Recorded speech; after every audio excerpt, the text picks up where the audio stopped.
But first, before all that, joining us on the line is Steve Keane. I think you're at Heathrow Airport, Steve, aren't you? Yes, I just arrived back from Vienna about half an hour ago. Now, Steve, you've got a new book out. It's all about whether there's going to be another financial crisis. Can we avoid another financial crisis, it's called. I'm going to be a bit cheeky and ask you to tell us, not necessarily in a nutshell, but in a few words, whether you think that there may be another crisis. Because one of the things we keep talking about on this programme week after week is the potential for one, certainly, what with the bubble that's been building up, certainly in the housing market and also in the stock exchange. There's a bubble of kind of unrealistic pricing. So what's your thoughts about and why you wrote this book and what conclusions you've come to? Well, it's actually, people think that you can basically summarise the book with a one-word answer, which is no. But in fact, it's rather more nuanced than that, and it really says that there's a bunch of countries, including the UK, which have already had a financial crisis, of course, back in 2008, which was cleverly blamed by the Tories on Labor Party government spending, but it had nothing to do with that. It was basically the same as the crisis in the United States, which was caused by runaway private debt, fueling a bubble in the household market by people buying on credit and houses and everything else. And when people stopped borrowing money, which started happening around 2006, the demand from credit evaporated and the economy plunged from a boom to a bust. And those are countries I call the walking dead of debt. So they're in the same state that Japan has been in for 25 years. And as you'd know, Japan hasn't had a crisis for 25 years, but after its crisis back in 1990, it's been a zombie economy compared to what it was up to 1990.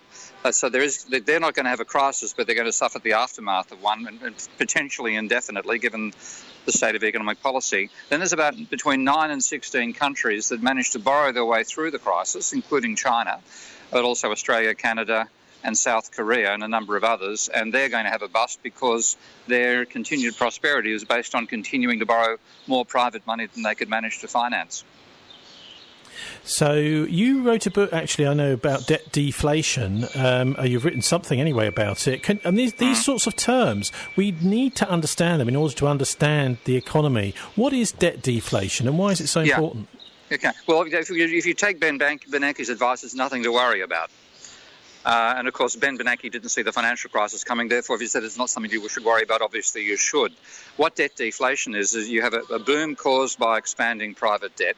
And when you borrow money, if you think as an individual, if you, let's say you earn £50,000 a year and you're increasing your credit card debt by £10,000 a year, you're the most popular person on Main Street.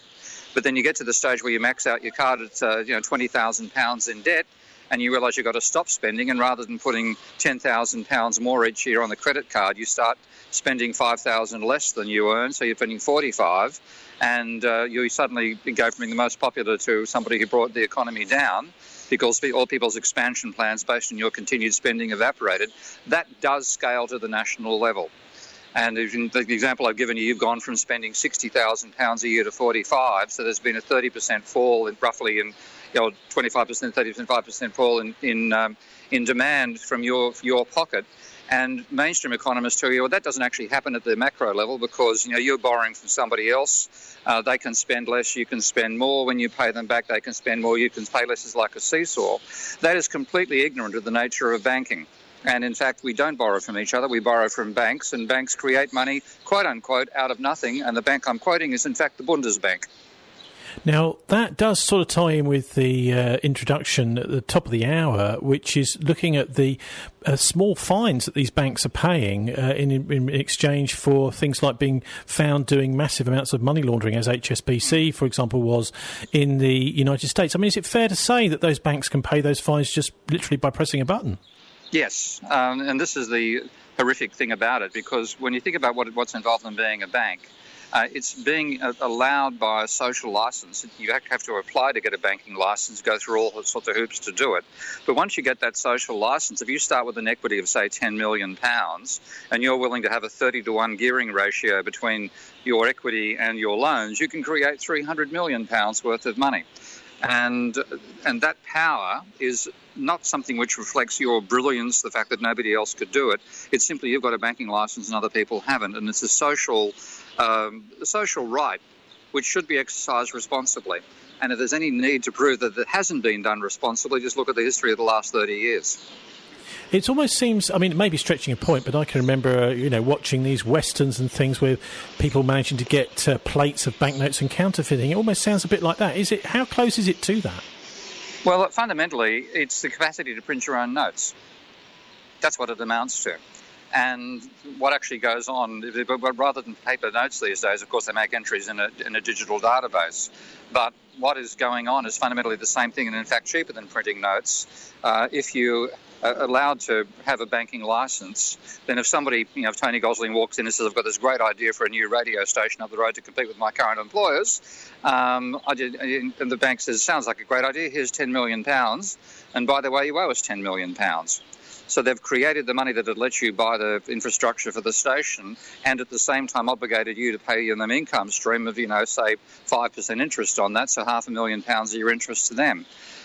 So it is something which is incredibly important, incredibly powerful, and should be exercised responsibly. But what banks have instead done, and progressively over the last 40 years, the easiest way for them to create that money is to lend for collateralised lending, largely for house mortgages. And by doing it, they drive up the house prices, and we get caught in a housing bubble. And it's a recipe for a boom and bust economy of artificial wealth rather than what we really need, which is financing useful entrepreneurial ventures like, for example, a new radio station. Sounds like a good idea. Also, look, QE, can this not simply be used to pay off the 1.7 trillion national debt? Because this debt is spiralling out of control here. We don't want to end up like a zombie economy just like Japan, and it seems like we're heading that way. This is both the problem and the non-problem at the same time, because people don't ask themselves, where did the Bank of England find the money to do QE? Because, of course, in the very first year of QE, I think the magnitude was roughly £200 billion. That's a lot of money. That's, getting on towards 1/7 of the size of the British economy at the time. Where did they find it? The same place they found it to do it the subsequent year, they made a book entry. They simply said to the banks who they bought bonds off, we're going to buy those bonds back off you. Here's £200 million, and please give us those bonds, which are valued at £200 million. So our assets rise by £200 million, and our liabilities rise by £200 million. So the central bank can also create money out of nothing, and they could use that power quite easily to cancel the entire public debt. So why don't they?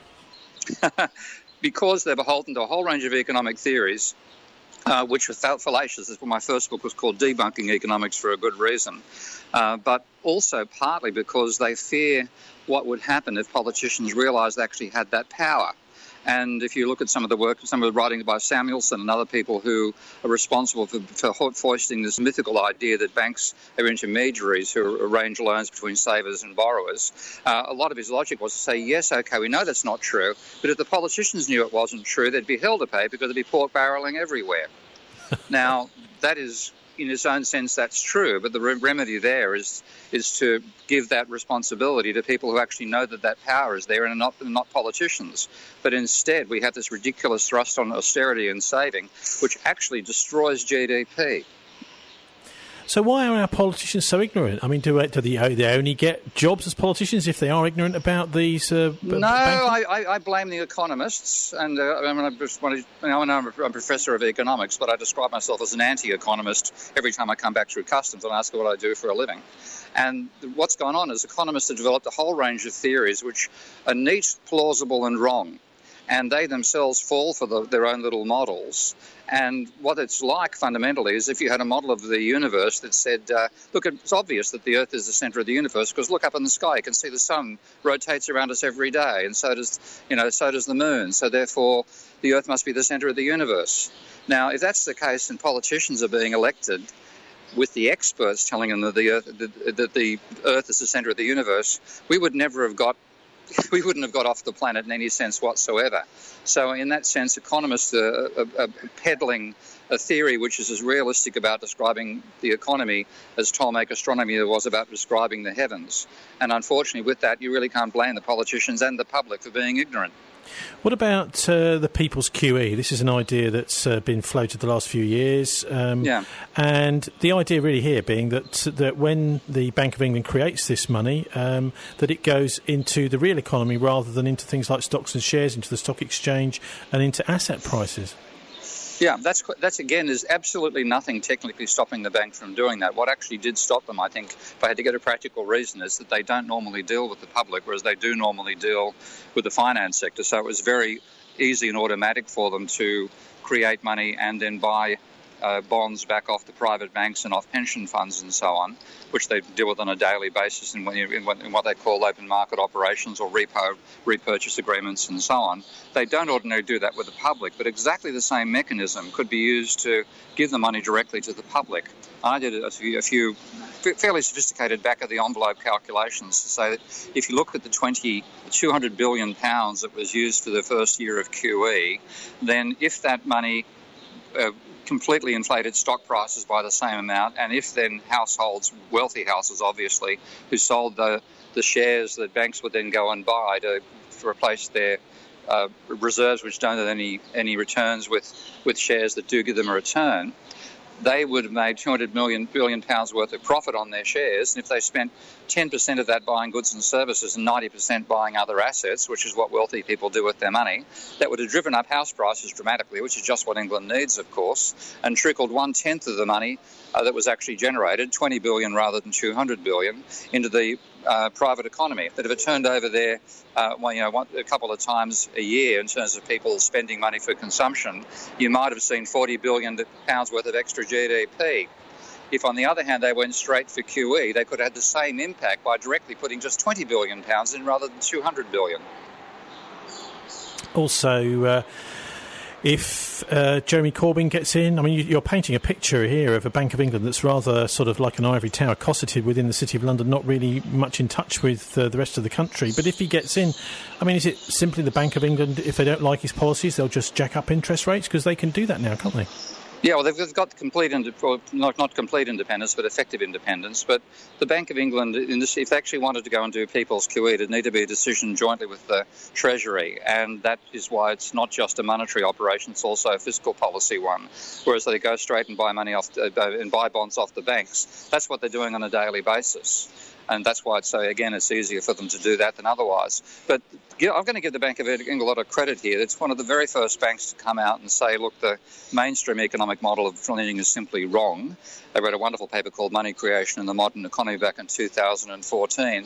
Since then, the Bundesbank, of all banks, and the Bank of Norway have joined them saying the same thing. So I think the researchers inside the bank are aware this is a possibility, and they're willing to discuss it. But, of course, it's getting through to the politicians, and politicians are afraid of being criticised by a public that thinks that the government spends more than it gets back in taxes. It's being irresponsible. In fact, that's what a government should do, because that's one of the two ways we can create money. So, I mean, how much freedom does Mark Carney have? Because I know he's painted as this guy who's from the Bank of Canada, but actually his much more important role, it seems to me, was chairing this committee for regulation at the Bank for International Settlements in Switzerland. So if he can do what he wants as a Bank of England governor, surely he should be putting pressure on the government, and he should be himself making sure that funds are available to the government to spend on basic services, building schools, this kind of thing. Why isn't he doing that? Again, there's a political limitation. He would be seen as treading on Treasury's toes if he did that. And I'm speaking of my knowledge is of researchers in the bank rather than Mike Carney. I've never met Mike Carney, so I don't know what his own position on all this stuff. But, of course, that is a position of enormous power. Now, we can see in Europe, the person with similar power in Europe is wielding that power to be incredibly destructive. That's Mario Draghi. And rather than using the bank's capacity to create money to stimulate the economies, he's holding back on spending and pushing lots of those economies into depressions they don't need to be in. But it seems it's okay for central bank governors to be political to suppress the economy. It's not okay for them to be political to stimulate the economy. What about, are there any major differences you've seen in the British major parties here in the general election campaign and their economic policy in this general election? Yeah, well, that's one thing I'm trying to do, because what was quite remarkable is seeing all this stuff about how Corbyn is electable, basically based on personality and the cut of his beard. And then he comes out with this radical idea of competing on policies, including such things as abolishing university fees. Now, the only answer that the Conservatives have got to that is, we can't afford it. Well, that can't afford it argument comes back to saying, can you or can you not create the money? And if you did create the money and spend it on university education, would that be a good or bad use of the capacity of the government to create money? I think the answer is yes, you can create the money, and yes, it would be an extremely good idea. That's, after all, what Germany does and a number of other countries do on the mainland. So the whole idea that we can't afford this is nonsense once you realise the state has the capacity to create that money. It's then a question of what's the state of the economy into which that is done. Are you going to cause inflation? Do you want inflation, which the answer at the moment is currently yes? Do you want to stimulate demand? Do you want to raise wages, etc., etc.? And a lot of those answers are positive rather than negative answers these days. I mean, am I maybe a bit cynical, Steve, but I look at this low interest rates at the moment in the Bank of England as it's almost like a temptation. It's like saying, come on, borrow this money, and then at some point in the future those interest rates are going to go up. And that repayment on this enormous, maybe even a 2 trillion national debt is going to cripple the nation. Doesn't cripple the nation at all, because that 2 million, the interest on that 2 million is paid by the central bank crediting the accounts of bondholders. Again, the thing which people have to get their heads around, and this isn't, it's a generic thing, the government, whether you like it or not, whether you think it should be the case or not, whether you're opposed to government money or not, the government is the only institution in society that owns its own bank, and that with its liabilities, which its banknotes and its entries it makes into our bank accounts, we accept as payment when we actually make transfers between each other. So the central bank, when it sells bonds to finance the government's activities, and then bondholders say, where's our interest, they simply get their accounts credited by the central bank with an operation that is a matching transfer either from the Bank of England's equity, which is infinite, or an increase in their asset values. It is simply a book operation. Now, old Labour Oxford economist Martin Summers is waving at me. Martin, you wanted to chip in? Yeah, I was going to pick up something that Steve mentioned earlier in the conversation about different countries having a different potential for having crashes, and you suggested that those that have already had crashes are unlikely to have crashes. They're going to stagnate a bit like Japan stagnated, but that various other countries which still haven't had their crashes are going to have their crashes. Mm-hmm. The question I've got for you is, if the countries like Australia, which haven't had their crashes, have their crashes, surely in an interconnected financial system that we have now, that can't be contained necessarily, which is what, if the euro collapses, for example, or the eurozone collapses, that's going to have implications for Japan, it's going to have implications for Australia, and vice versa. So I'd just like to pick your brains about how this would actually play out. That's quite right. I mean, because a large part of the demand that England's getting for the exports it does actually generate is coming from credit demand in the rest of the world. So, like, Australia's the classic instance of that, of course. A major part of Australia's economic growth, and Canada too, was out of selling minerals to China, where those minerals are being purchased in a private credit-fueled bubble. So, and private debt's very different to public debt. It's actually the real danger, by the way, which I haven't had a chance to elaborate on yet. But yes, if you imagine that China is of the scale of the economy it claims to be, the second largest economy in the planet, then credit in China is currently equivalent to about 25% of China's GDP. Now, China's got a capacity to flip from private spending to public much, much faster than the West has, but it still has to stop at some point. That credit bubble has to burst, and it appears to be bursting in the current year. So that means that effectively demand equivalent to 1/4 the size of the Chinese economy will disappear. And then you take a look at the other countries, which are much smaller, of course, but South Korea, Canada, Australia, then countries like Norway, Sweden, Belgium, add them all up, and you've got something roughly equivalent to the American economy. And with credit demand being of the order of 15 to 20% of those economies' GDPs, then you're talking about like 1/6 of the American economy disappearing from the globe. That's a fairly significant demand shock for other countries that are not going to have their own homegrown crises, but they're going to be affected by a plunge in their export demand. Well, you just mentioned private debt being a danger. I mean, that's worrying, isn't it? Because we're seeing here in Britain a massive rolling back of the public sector and an expansion of the private sector in comparison to it. Is that a danger? And why is private debt such a danger? Why do you say that? Because we don't own our own banks.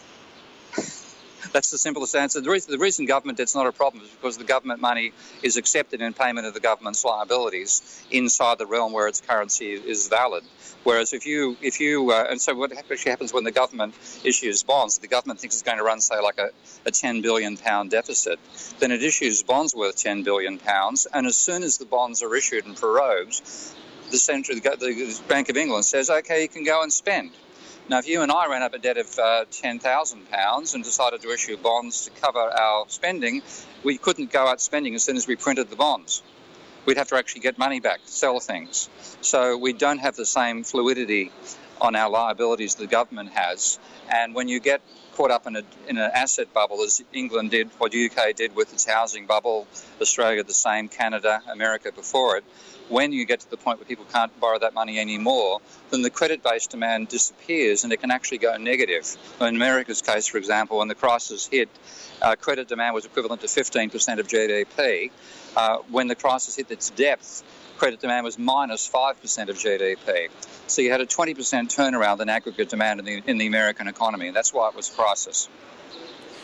Now, a lot of this is quite complex. It's certainly, there's a lot of doom and gloom being talked about unless we get things right. Iceland seems to have done quite a good job. Have we got anything to learn from them? I know Bristol actually is roughly the same population as Iceland. I'm not saying we could put a barrier up around the city and run things as if we were a little independent country or city-state or something, but are there lessons to learn from what the Icelandic people have done? Yeah. The one mistake the Icelanders still got, and that is they made their mortgage debts inflation adjusted. So if inflation is 20%, mortgage debt rises by 20%, which is an outrageously stupid idea. But everything else they've done is very sensible. So they were, at one stage, they were saying they were going to try to repay all the debt they'd run up, which was equivalent to about 10 times the private banks who run up a debt level equivalent to 10 years of Greenland's GDP. And that was going to be signed off by the president and by, who's a titular figure there. I think it's Prime Minister who runs the show, and president's like a symbolic level. And the Icelandic population, a large part of it, simply surrounded Parliament House with pitchforks. And he said, I'm not going to sign it. So what they did instead was they wrote the debt off, and they then jailed a lot of the bankers who've been involved in all the speculation that generated that level of private debt. And by doing it, they didn't have the debt repayment burden. They got rid of the servicing costs. They were told they would never be able to trade with anybody again. 2 weeks later, they were selling herrings to the rest of the world, and they got out of it extremely successfully. So they broke all the rules that are being followed by conventional central banks around the world, and they're the most successful economy. Sounds like there's a lot of bluff involved in this. They'll say, if you do this, then this will happen, and then when they actually do it, it's all an illusion. It's just bluffing.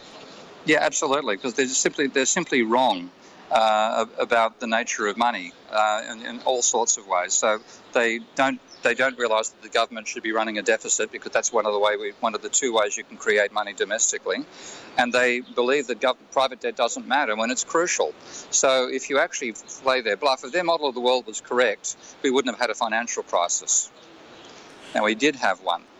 They're still working by the same model and still advising countries what to do based on a model which did not see the financial crisis coming, and in fact said it wasn't possible to have one.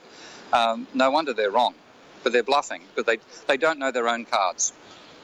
Fascinating. Also, I did mention also at the top of the hour this chap Michael Hudson, who's done this book called Killing the Host. I'd just like to have a listen to a short clip from here now, and he talks about the current economic model in the Western world being a kind of neo-feudalism.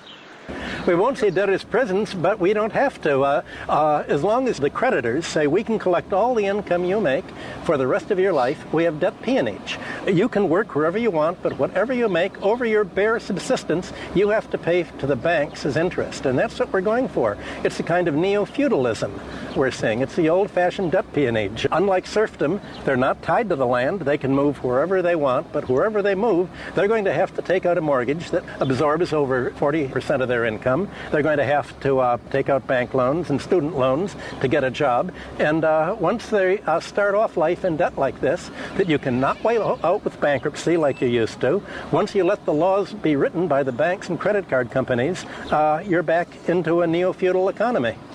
Interesting little statement from Michael Hudson there, and his book is called Killing the Host. In fact, he's done several books. But what is this concept of debt peonage, Steve? I lost a bit of a dropout there, I'm afraid, on the signal, but I know Michael's views on that front. So yes, he's quite right. It's another form of peonage. What does he mean by that? What he means is, in the old days, you used to be a slave. Then you could be lucky enough to be a feudal serf. And then we have liberated capitalism, which means you've got to work for a wage instead to stay alive. But if you have banks extending loans which you then are required to repay, when they create that money by double entry bookkeeping, not by having to save it up themselves, they can gradually take over the claim on all the assets you have just by the fact that they've got the right to create money in the economy. And this is what has been happening with rising levels of private debt over time. And we get sucked into it because we think if we buy a house and its price rises, if we're levered, and we're levered by a factor of 5, then we get 5 times as much of a gain. So we see it as a positive thing for ourselves. But what's actually driving up the house prices is, in fact, the leverage the banks are giving us. So at the end of it all, when it all comes crashing down, you find yourself having to hand over ownership of your house to the bank. Now, it has created that money out of nothing. It's not something which... There are costs involved, of course, in running a bank, but the actual act of creating the money is virtually costless, and yet that gives them the capacity to take over what are created by us by blood, sweat and tears when you're involved in building and construction. Amazing, really, that since they were able to create this money out of nowhere, that they can't afford to run so many high street branches. Places like Glastonbury, Bradford-on-Avon, a lot of the smaller towns around here now have no bank branch at all. Yeah, well, there's partly because we've got a change in how people actually treat banks. You used to go and see the teller, you used to go and see the bank manager. I mean, partly that was a good thing because back in those days, banks were still scarred by having caused the Great Depression, which caused the Second World War, and banks were incredibly conservative after that whole experience and very limited in what they'd lend out, and it was very tough to go and get money from a bank. You had to go and put your suit on to go to see the bank manager. Now the bank manager comes around to you in a Lamborghini and offers you a credit card at your door. So it's that change in the whole philosophy of banking as well, but it's also partly electronic. We don't need to go to a teller anymore. And in that sense, a lot of what we did going to banks was going to get a teller and get some cash out. So there's legitimate reasons for that to some extent, but a huge part of their emphasis is on getting the maximum amount of profit they can get out of the capacity to create money. And if you look at the American data, at some stages the profit of the financial sector has been literally half the total profits in American economy. And that's just ridiculous. That's the stage where they're not lubricating the wheels of commerce. They're slashing the tyres and taking the car.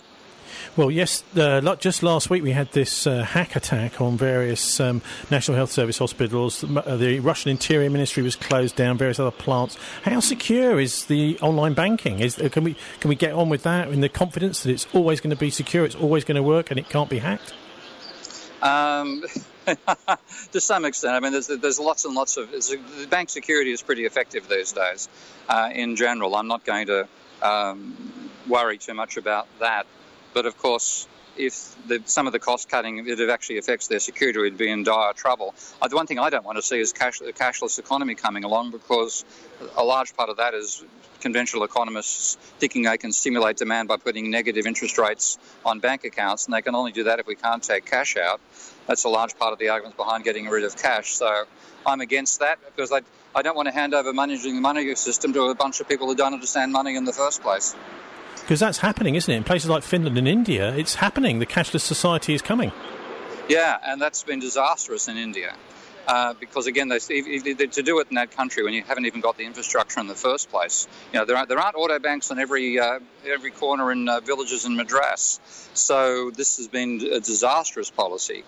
And I can understand reasons why they try to do it, because they're trying to cut out black markets and stuff like that, but they simply don't have either the understanding of the system or the system itself in place to give it an alternative. So, there's lots of very dangerous experimentation being done by economists with the money system, but at the same time they won't do, which is what is incredibly simple with the monetary system, which is use it to cancel the private debt we currently have. I mean, if they wanted to get rid of black markets, maybe they should take away HSBC's banking licence, because they've been dealing with these Mexican drug cartels. Anyway, let's have another short clip from Michael Hudson where he explains what he means by the idea that the banking system could actually kill the entire economy. They are routing around all sense of economic logic to put forward an argument. That's Max Kaiser, actually. This is a clip from the Max Kaiser show on RT. What trick are they using? Well, that's the trick that parasites in nature use. Parasites in nature don't simply take the blood and the energy of the host. They have enzymes, and they take over the host's brain to imagine that the parasite is actually part of the host. And so what we have is the financial parasite gaining control of the universities and the media, people like Paul Krugman and the other people. Interesting concept, Steve. I wonder if you'd agree with that it is possible for the universities to be, for the banking system to take over the media and the university. Sounds a bit far-fetched. Well, it's already, effectively it's happened. It's partly the complicity of the economics profession, which never wanted to worry about the complicated stuff like money in the first place, and so built models of the macroeconomy in which banks, debt and money have absolutely no role. That's why they didn't see the financial crisis coming, because the cause of that was not even part of their models. But at the same time, if you think about how politicians behave these days, politicians simply couldn't imagine the economy without the finance sector of the scale it currently is. And most of their discussions, when they're talking with businesses, they're talking with financial businesses. You don't have very often industrialists going to meet the Prime Minister and the Treasurer. You've got members of the financial sector going there every damn day. So what actually has happened as a result of that is what Michael calls it the parasite taking over the brain. I talk about what, rather than what Roosevelt used to call Eisenhower, called the military-industrial complex, what we have these days is the Politico Financial Complex. And the politicians really believe they've got to keep the financial sector at its current scale or bigger for the sake of the economy, when in fact it's about 3 or 4 times the size it should be, and it's parasiting the economy. Anyway, we've got this general election coming in a couple of weeks' time, Steve. If you were sitting there after the election as Chancellor, what would you be doing? I've argued what I call a modern debt jubilee, because once you identify the problem, that the problem actually is excessive private debt, then the question is how do you reduce that private debt? And if you look at the empirical record of the 150 crises over the last 1.5 centuries around the world, none of them have been grown out of. They've all, with a couple of exceptions, whether big export booms or massive inflationary hikes, they've all been got out of by writing the debt off. Now, that's the old-fashioned way to go about it. Since we're in a modern world, we could actually use the government's capacity or the central bank's capacity to create money, to inject money into private bank accounts on the condition that anybody with debt had to pay their debt down, so they didn't actually get cash in their hands, whereas people who didn't have debt would get a cash injection. You could even control that and say they'd have to use the cash injection to buy shares in companies, so you could do something to break down the level of inequality of ownership in our societies that way as well. But it'd be a book operation. There'd be doubtless very complicated parts about it, because you'd be breaching debt covenants and all sorts of problems with the legal minefield that bank debt is these days, and to securitise bank debt. But it would be possible to just simply eliminate the private debt that way, effectively by swapping government-created money for credit-creating money, reduce the debt burden, and then enable the economies to grow once more. Fascinating. Steve, just remind us, please, of the title of your new book, and give us a little précis of why you would think people need to read this, politicians and everybody else as well. Well, it's called Can We Avoid Another Financial Crisis? ? And the reason they need to read it is that our understanding of the economy of money has been perverted by a completely false theory of the behaviour of money in banks in a market economy. And once you see what the actual behaviour is, then you know where the crisis came from in 2008, you know what's likely to happen in future, and you know what could be done if you had the political will and the support of the public to end the crisis. If we don't do it, then we face being in the same situation as Japan, which has been in a funk for a quarter of a century now, without the social cohesion that Japan has. And if you look at what's happening globally with the rise of Trump, with the rise of the extreme right, that's the consequence of not addressing this problem. And what's the odds, do you think, on a 1929-style really catastrophic crash happening? No, not that big. No, because one of the reasons it isn't going to happen is that back in 1929, even though we talk about things like the New Deal under Roosevelt is ending the Great Depression, the New Deal was actually equivalent to a deficit of 5% of GDP. Now, Obama's deficit when the crisis hit in 2008 was 15% of GDP. The reason the bigger response now than back then is because the government, after the Second World War and after the Great Depression, is a percentage of the GDP is roughly 5 times as big as it was back then. So government spending, whether the government wants to have it or happen or not, attenuates the severity of a downturn by the private sector. The trouble is all the neoliberal policies are about reducing the size of the government sector, which actually makes that, it's like swapping a large air conditioning unit for a smaller one. You're more likely to get chilled. Now, what you're saying is 100%. It's definitely not going to happen. Absolutely.